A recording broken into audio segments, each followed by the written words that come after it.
It's the loudest voice of the week. We are looking at Israel and the tide that it seems to be turning as we see more and more people being more and more vocal about this genocidal state that has been completely out of control with no repercussions seemingly, that can pretend to do ceasefire deals and then continue to torture and rape and celebrate the murder of Palestinian hostages. Meanwhile, keep spewing this propaganda that's worked. It's worked a long time. The propaganda about Hamas. Do you condemn Hamas? The worst act of violence we've seen since the Holocaust, October 7th. We've seen this work very well. Well, guess what? It's not working as well anymore on a level that goes beyond just the protesters in the streets. And I'm not saying just the protesters in the street had everything to do with this.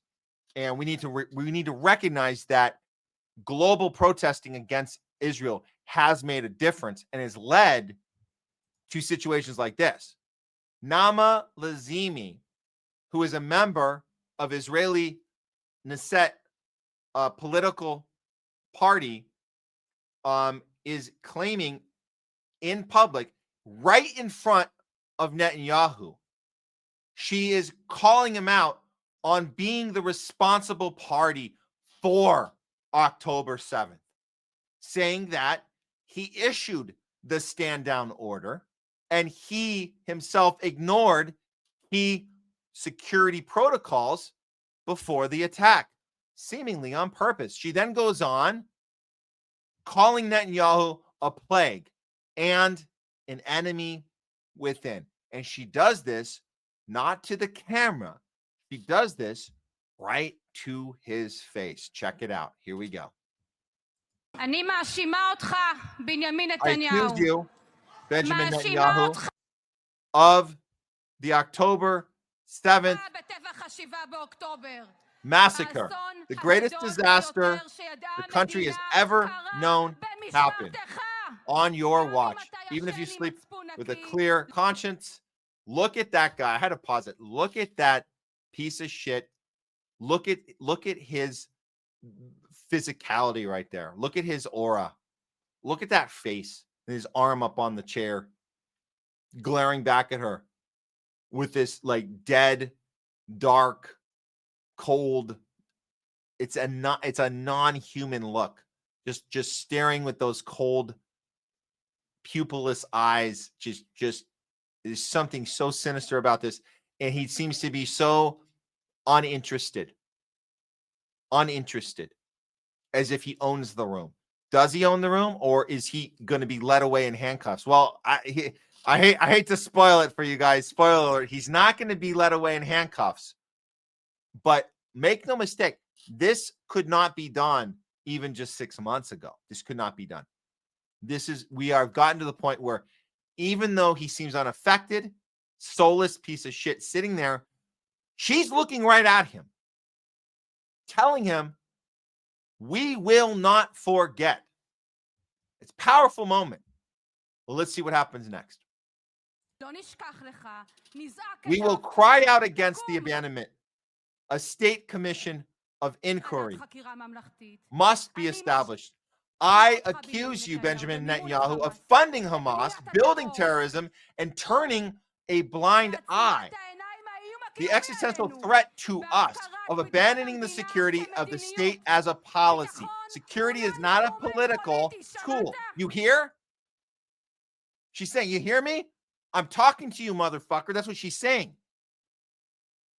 And he's sitting there all, oh yeah? Are you done? I got babies to kill. I got territory to take. I got more houses to put on, put up for on market. I gotta, we have a Beverly Hills auction going on. So, we got to make sure there's some new houses available, from these Palestinian, non-humans. We like to call them non-humans. So yeah, you done? You done, bitch? But she's saying, you hear me? It is above everything. I accuse you, Netanyahu, of turning the working and serving public into Messiah's donkey. You created the alliance of draft dodging and annexation. The bravery of the fighters have disappeared from your sight, but not from ours. It is the light with which we will rebuild. I accuse you, Netanyahu, your personal corruption has become a national plague. There he is again. Look at that. Shifting his arm. Still looks not just, I could care less. But is there something beneath those dark, sunken, soulless eyes? Is there something there that might be thinking, what if my days are numbered? What if this is inevitably something I'm not going to walk away from? What if? Could he be thinking that right now? Could he? It's possible. He might be. The one fear he might have is whether he thinks obviously he doesn't think he deserves it. He thinks he can do whatever the F he wants, but there might be an idea that walking away in handcuffs at whatever he is, 80 years old, whatever, 70, what is he, 70? He was born on the Nakba, 77, 78. Netanyahu's one fear might be being led away in handcuffs. Who knows? Okay. But she's saying every corrupt person becomes your partner. The bigger you have on someone, the more convenient they are for you. So she's saying this is how it works. You align with people that you have stuff on them. So you blackmail them into being your partner. You don't have anyone who's legitimately your partner. You blackmail them into those relationships.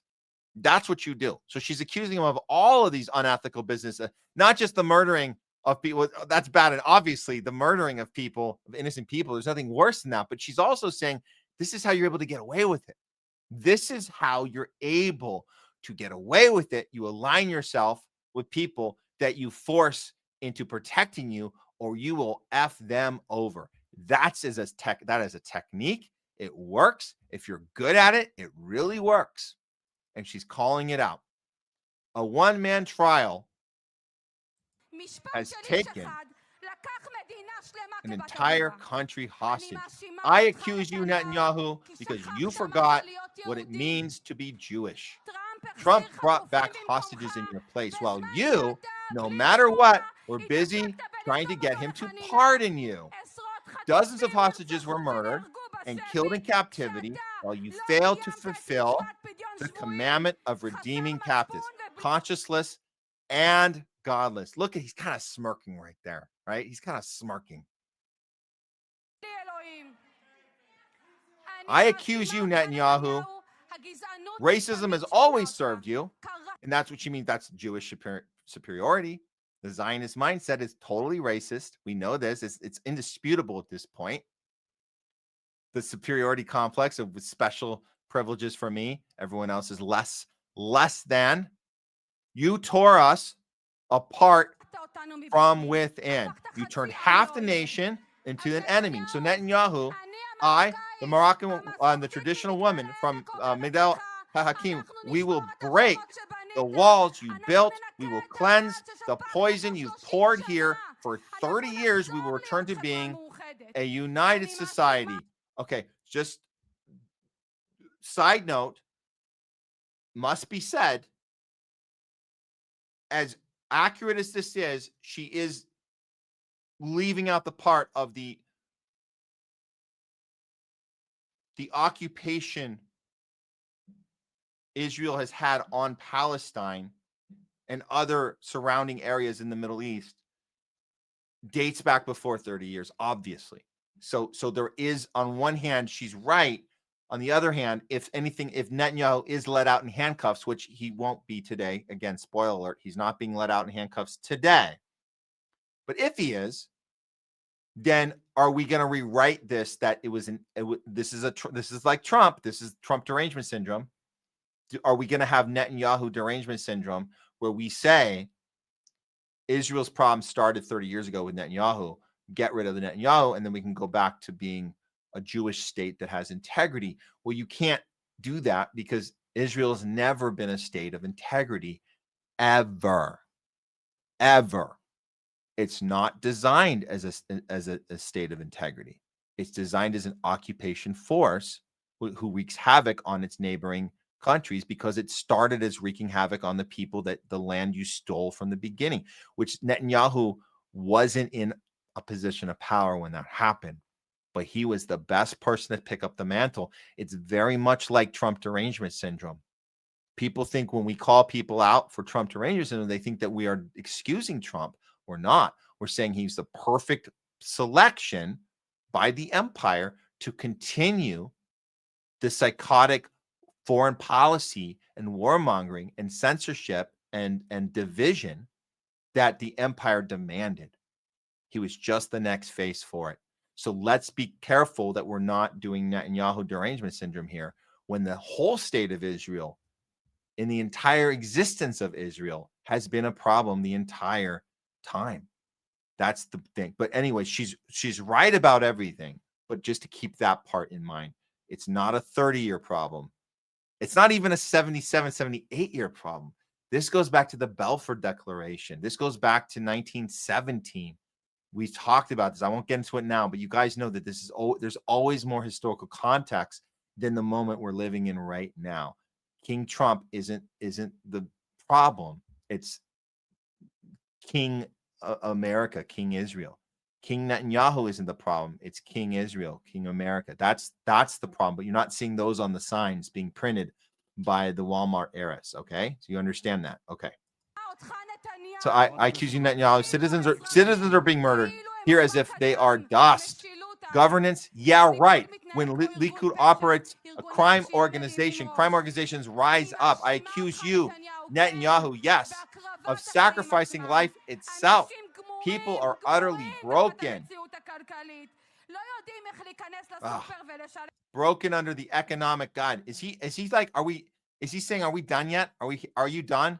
Is he about to yawn? What's going on with this deranged lunatic? Broken under the economic reality. Boom. So that's a big deal to be able to say this right to his face. Very big deal. So we commend Nama Lazimi for having the guts and courage to doing this. And moments like these should be acknowledged, should be shared, should be celebrated as mini accomplishment moments as we work towards ending of Israel's reign in the Middle East, ultimately once and for all. So that's where we're heading. Baby steps can be good sometimes, better than no steps. But here we go, and that's what we're giving this woman that got to speak directly to Netanyahu and call him out for what he has done, specifically accused of creating October 7th, right to his face. Her name, Nama Lazimi, and she gets the loudest voice of the week.